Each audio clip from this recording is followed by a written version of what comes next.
Hello, amazing art students. Are you ready to learn how to hang up your koi kite windsock? Here we go. First thing you're going to need is you're going to need your koi kite windsock.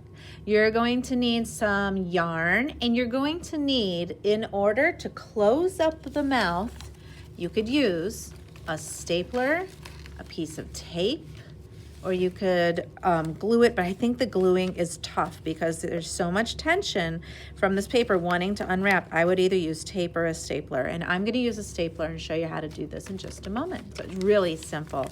So I'm gonna lay my fish here upside down. It doesn't really matter for right now, but take your yarn, take your string, whatever you have, and pull it out so that it is about, I would say 12 inches long if you want a short string. So getting a ruler, I can see that this is about 12 inches long. I'll give it a snip, and then I'm done with the yarn.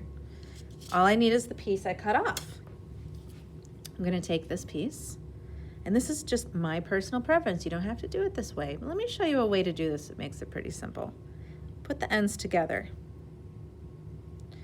Then I'm just going to make a knot by wrapping both strings around my finger. Do you see how they cross over like that? So this is, if you imagine my finger wasn't there, this would be a circle of yarn, right? You want to put this crossed over part of the yarn that's on top into the inside of this circle. So I'm actually gonna hold it with my thumb. See where they cross over? I hold those together. I pull the yarn off my finger, but I'm still pinching. So my finger was in there. And now I just pull it off. And see the circle? Now remember how we want this yarn to go in that circle? It's got to go over itself like that. Then I'm going to push it through the circle so the top goes in. It does like a little flip through the circle, and you see how I'm using my other finger to just push it up. There we go. And then from there, I can grab the ends. So see how it went up, and then it went inside the circle, and I pulled it on the other side. Now I'm gonna use this hand. I'm actually gonna push the knot and pull this part. See, if I pull this, and this end right here is gonna get longer, but I want to have this part nice and long. This can stay about that length. So I'm gonna grab the knot and just pull it.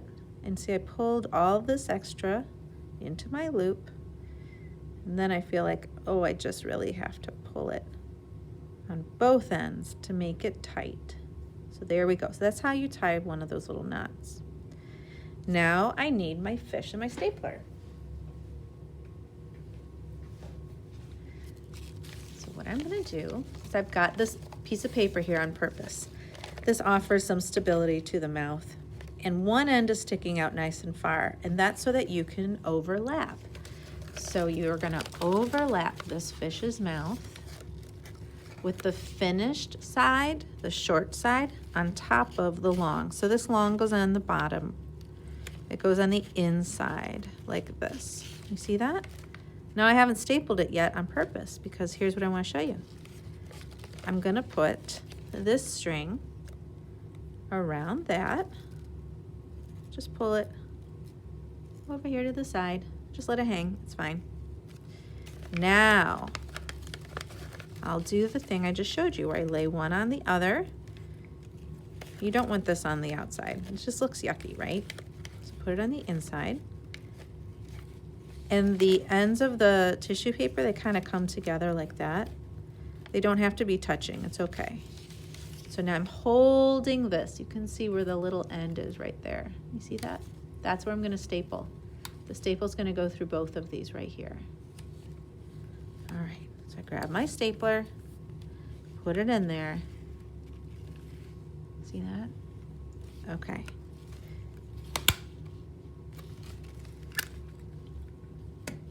So there's the end of that one. And here's the inside. See how it got stapled right there in the middle? So we're good. Now, if you're not so confident and you feel like you want to have a second staple in there, Couldn't hurt. Especially since this is going to be tugged by the wind. So really couldn't hurt. Now look at where the string ended up.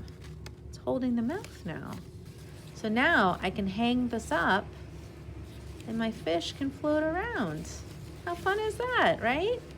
And there you go. So now that you've seen this, you see how short this is. Let's say you're thinking to yourself, oh, I don't want it that short. Well, that's okay.